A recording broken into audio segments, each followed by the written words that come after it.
Coucou très cher ami spirituel des poissons, je suis ravi de vous retrouver pour votre horoscope du mois de juillet. Alors j'ai les effets sur les énergies du portail, j'ai commencé à les faire le 6. Hier j'ai fait un message spécial pour le portail qui me parlait de révolution, de triple 7. Voilà, je vous invite à regarder la vidéo où il y a quelqu'un qui se libère des énergies tierces pour tendre vers la meilleure version de elle-même et aussi pour tendre vers son nouvel amour. Je parlais d'union, hein, parce que le 7 il nous parle d'union. Et donc, ce 3 et de ce 4, donc oui, il y avait l'idée de mariage, de s'unir, de célébrer des choses. Donc, il peut y avoir des demandes en mariage qui ont eu lieu dans cette période. Et puis aussi des mariages des prises de conscience que non, on n'est pas dans le bon contrat, on n'est pas dans dans la bonne association. Ça, il faut pas voilà. Et que du coup, on est obligé de prendre des décisions là cet été pour la rentrée pour changer la donne. Voilà, après il y avait bien sûr, on a l'effet de la planète de la Lune qui est passée en Capricorne, super Lune, donc elle a été très puissante, et donc dont on ressent encore les effets au moment du tirage, puisque la Lune après a traversé le ciel et puis elle a activé l'énergie du Pluton qui est le destructeur, pour détruire mais pour reconstruire des choses saines, et puis la Lune elle est passée aux alentours du 26 du 27, du 6 ou du 7, du 7 plutôt, elle est passée sur l'énergie de Saturne, donc elle est revenue activer le Capricorne, le temps, donc il y a peut-être des choses au niveau de la carrière à épurer, et donc voir si avec sa famille on est en adéquation avec ce qu'on veut vivre. C'était les grandes lignes un peu qui nous traversent. Après on a Mercure en Cancer qui va passer en Lion, on a Vénus en Lion qui reste quand même pendant 4 mois, donc ça c'est bénéfique, et puis on a aussi Mars qui est en Lion, il va passer dans le signe de la Terre, ce qui va peut-être pouvoir, donc Terre Vierge, donc pour les poissons c'est plutôt pas mal, parce que ça permet de rééquilibrer, ça va ensemble, donc de revenir un peu les pieds sur Terre, après une phase trop céleste, où on est trop dans l'esprit. Alors on va voir les cartes qui reviennent, le nouveau départ, la force. Alors la force nous parle d'enclencher un nouveau cycle, c'est-à-dire sur le cycle précédent, effectivement, avec ce numéro 7, il y a beaucoup de gens qui clôturent 7 ans, 10 ans de cycle, dans lesquels, donc ils se séparent, ils se libèrent, dans lesquels peut-être ils ont joué le rôle, ils n'ont pas osé détruire. Là, on parle de la destruction, mais au bon sens du terme. La force, elle détruit ses attaches du passé, la force, elle domine son passé, elle ne se laisse plus avoir, elle se libère, elle se met à la chance, elle devient souveraine, et elle n'accepte plus, par exemple, là on a une triangulaire, voilà, on a quelqu'un il y a un homme, il y a une femme, il y a une autre femme au milieu, voilà, on part au défi, nouveau battleur, on se libère de quelque chose pour aller retrouver cet empereur, un empereur. Mais il y a des gens qui sont engagés, il y a des gens qui sont soumis, et cette impératrice que je vous invite à tous à être, libérée de sa famille, du père, du mère et de l'enfant, la libérer, elle se met à la réussite et au triomphe. Donc à la fin du mois, vous pourriez être au triomphe et avoir le choix de contrat de travail, prendre des décisions, mais c'est l'impératrice parce qu'elle se met au triomphe, parce qu'elle change, parce qu'elle se transforme et parce qu'elle rompt avec des conditionnements de son passé qu'il faut analyser et comprendre pour pouvoir se dire comment, voilà, parce que là on peut être amoureux d'une flamme jumelle, mais cette flamme jumelle elle peut être toxique, elle peut être avec des énergies tierces, et soit on continue à alimenter ces énergies tierces, soit on les arrête, et il faut se poser la question de pourquoi on continuerait à alimenter. Si on alimente des énergies tierces, c'est qu'on est soi-même malade et qu'il faut faire un point et un bilan, un diagnostic de santé pour se dire, bon, j'arrête de me sacrifier. Et là, je pense qu'il y a une personne qui commence à le comprendre et qui va se libérer. Voilà, et qui va récupérer son indépendance. C'est le message aussi du triple 7. Il nous parle d'autonomie et d'indépendance. Peut-être que c'est une personne, en fait, et donc elle va retrouver de la joie. Parce que elle accepte quelque chose, elle est indépendante, cette personne, et peut-être elle accepte des choses, elle se met dans des liens de dépendance avec des gens qui ne sont pas indépendants. Bon, ça peut être des gens qui sont en couple, qui sont pas, voilà, ils savent pas ce qu'ils veulent, voilà, ils trompent leur femme et compagnie. Là. Il y a quelqu'un qui s'en libère là. Donc c'est plutôt positif. Parce que le 13, on a toujours vision, oui, c'est la mort, c'est le décès. Bien entendu, peut-être que cette personne a été victime dans le cycle précédent de décès, de malheur. Voilà, parce que malheureusement, il y a des fois il y a des décès qui s'enchaînent dans la famille.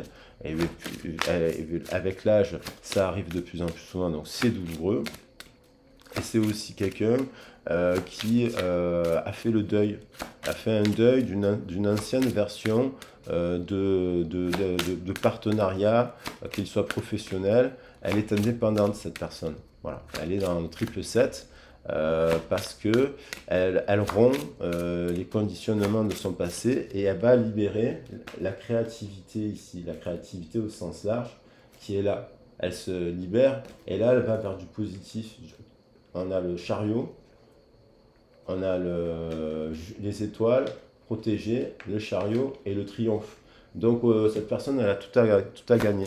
Après, à savoir comment elle le fait, dans quel contexte, c'est toujours bien de l'analyser, de le comprendre, de mettre des choses au clair, en fait. On a le succès rayonnant, il y a beaucoup de personnes qui sont en renaissance à la sortie du triple 7. D'autres ils vont comprendre qu'il est temps de se mettre à la renaissance parce qu'ils ont atteint des limites qui ne sont pas bonnes, soit d'isolement, soit de drogue, soit d'amour inexistant, passionnel, mais qui ne sont pas dans la matière, soit de solitude, soit dans le travail, ça se passe pas bien. Il y a beaucoup de gens qui sont en pleine renaissance et qui décident de se mettre au succès rayonnant. La force, du succès, un succès rayonnant pour les poissons qui ont libéré, je pense, leur façon de voir, de s'attacher à des gens. Moi, je connais une personne qui est poisson, qui est célibataire, elle a fait plein de rencontres, et dès qu'elle voit que, Sylvie, si tu m'entends, dès qu'elle voit qu'en fait, elle rencontre un homme qui est à l'ouest, elle le prend, elle le next. Voilà, elle se met à la table et elle subit pas les trucs. Et quand elle a envie quand elle voit que l'homme, il est charmant, mais il a rien à la tête, mais qu'il est beau et qu'il sait faire l'amour, ben elle fait l'amour un peu avec cet homme. Puis après, elle part parce que c'est pas ça qui amènera grand chose. Mais elle vit des expériences en autonomie, en indépendance.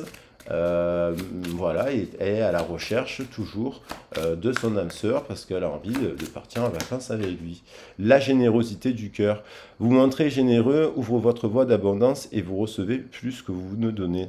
Et oui, parce que ouvrir les portes, ouvrir les vannes, créer, participer à des nouvelles activités sociales, de loisirs, de formation, hein, de groupes.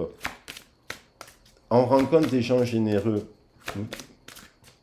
Et on se donne la générosité à soi, d'abord.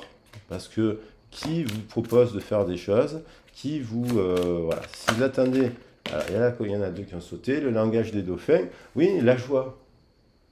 Alors oui, il y a peut-être un lien, là, dans cette histoire de communication sage, mais en venant de faire preuve de sagesse. Il y a peut-être à rentrer dans des formations pour apprendre à dompter des liens qui peuvent être puissants. Là, on a un lien d'eau et là, on a un lien de feu. Ça peut s'équilibrer, ça peut créer de la joie. Encore faut-il travailler sur l'enfant intérieur. Reliez-vous à moi, j'ai des choses à vous dire. Donc là, c'est un travail, ça peut être intéressant pour ceux qui le souhaitent, de faire un travail sur les origines pour comprendre, revenir un peu à l'enfant intérieur, verbaliser, libérer, couper, et mettre en place un programme d'activité vous correspondant, bien entendu, adapté à votre zone géographique et bien entendu en mettant en place différentes stratégies de communication pour vous mettre à la réussite. On a la réunion, donc il y a l'idée quand même d'aller à la table. Hein. Si on est trop seul, il faut aller à la table, il faut aller communiquer, il faut aller rencontrer. L'impératrice, elle observe 10 hommes, et sur ces 10 hommes, il y a 9 abrutis. Donc il y en a un qui est meilleur qu'un autre, donc elle sait le voir et elle sait le sélectionner. C'est pareil pour les contrats, on se met à la table. C'est pareil pour les formations, on se met à la formation. Voilà. Et c'est pareil pour les sorties et les activités, on se réunit avec plein de gens et on partage des bons moments avec des belles personnes qui seront tôt ou tard vous prendre dans vos bras. Il y a eu, ça a été bloqué.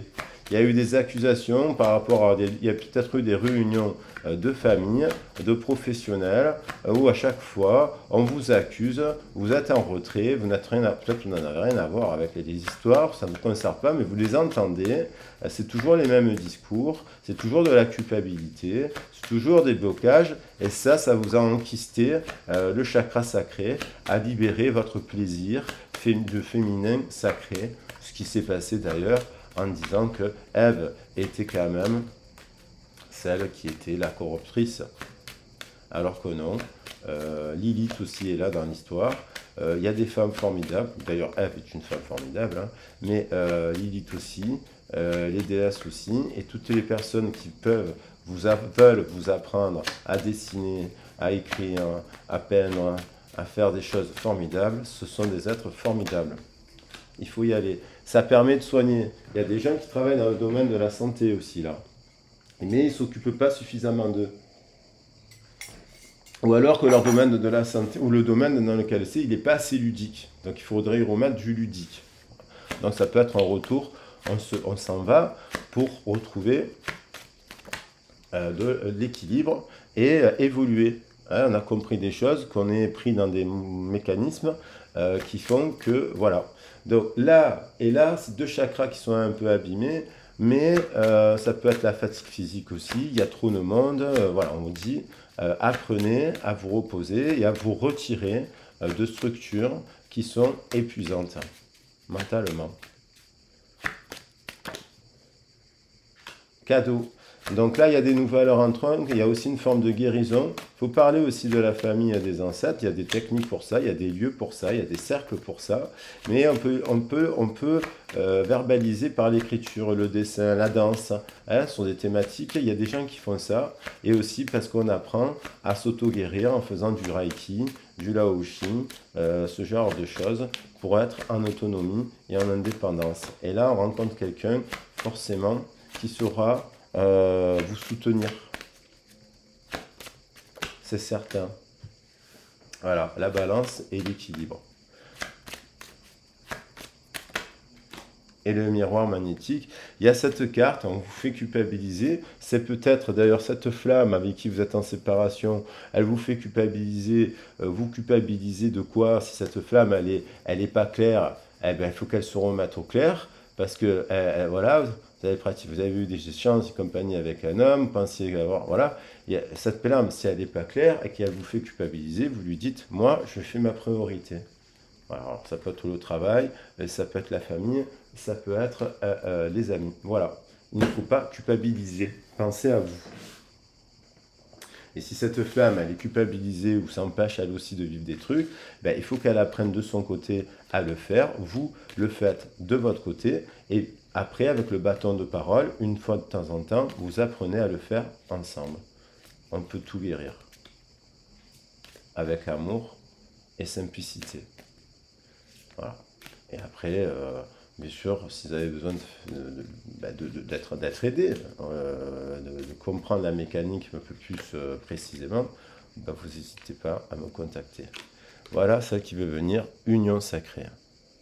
Et ce sera même le titre de la guidance. Union sacrée, honore et chéris ta relation, car elle est véritablement sacrée. Donc ça veut dire que c'est pas mal, moi je dis. Voilà, sauf qu'il faut se réunir dans cette union sacrée. Si on voit qu'il y a une flamme qui vous fait du mal, qui vous encourage à rien, qui vous sert à rien en fait, qui vous apporte rien, qui sait pas dire pardon, qui sait pas vous faire un cadeau, qui sait pas vous dire fais ci, fais ça ma chérie, parce que mon chéri, bon ben cette personne, allez, le langage des dauphins elle est là. Je vais prendre le langage des dauphins, je vais prendre la force parce que je sais que vous l'aimez. Et voilà, il y a quand même quelque chose à venir. Voilà, la force, la réunion, le cadeau, la joie et l'union sacrée. C'est possible. En débloquant des choses. Voilà, je vous remercie, je vous embrasse bien fort. N'hésitez pas à me contacter pour une guidance privée. vous avez mon mail, hein, vous le savez, et mon CV. Allez, gros bisous, ciao ciao, prenez soin de vous.